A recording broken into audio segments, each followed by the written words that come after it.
And East Coast cleanup. The aftermath of Superstorm Sandy leaves millions on the mend. I'm Shaun Gordon. And I'm Lauren Simpson. And police are searching for a man they say attacked a woman with a knife in Sandy. The homeless man attacked the woman when she left a track station. She managed to escape and called 911, but the man was gone before police arrived. The woman describes her attacker as a male in his 30s with blonde hair and wearing an orange hooded sweatshirt. Police consider him armed and dangerous. And cleanup continued for millions after Superstorm Sandy ripped through the Northeast. Crews began clearing hundreds of trees that took out power lines and blocked several major roads. More than 2 million people are still without power and running water, but New York City did reopen the subways this morning, which will help clear up the bridges and streets of the Big Apple. And it's a week before Thanksgiving, but people are already lining up for Black Friday shopping.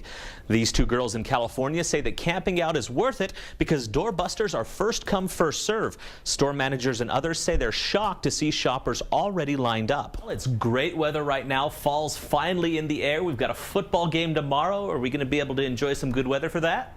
The BYU Health Center is filling up on people wanting physicals now that church members can serve missions at a younger age. 11 News reporter Sarah Clark is in the newsroom. Sarah, how has the change maxed out the appointment book? And 61% of Puerto Ricans voted in favor of gaining statehood for the first time in history. The vote isn't binding, but marks a major shift in attitude for the U.S. territory.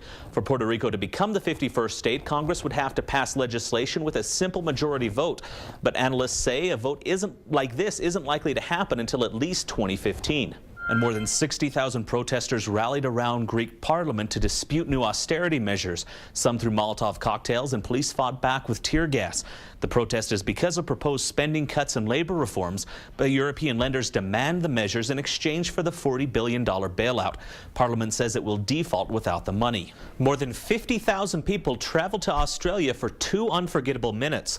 A small strip of land in northern Australia is the only place on Earth that eclipse chasers could see the moon completely block out the sun.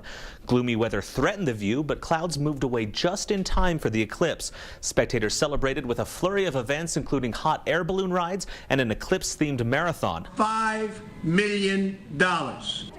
Trump says he's making the offer to help clear up what he calls continuing doubts about the president's past, like where he attended college. In 2008, Obama's administration released a certification of live birth, and last year they released a long-form birth certificate to shut down Trump's accusations that the president wasn't a U.S. citizen.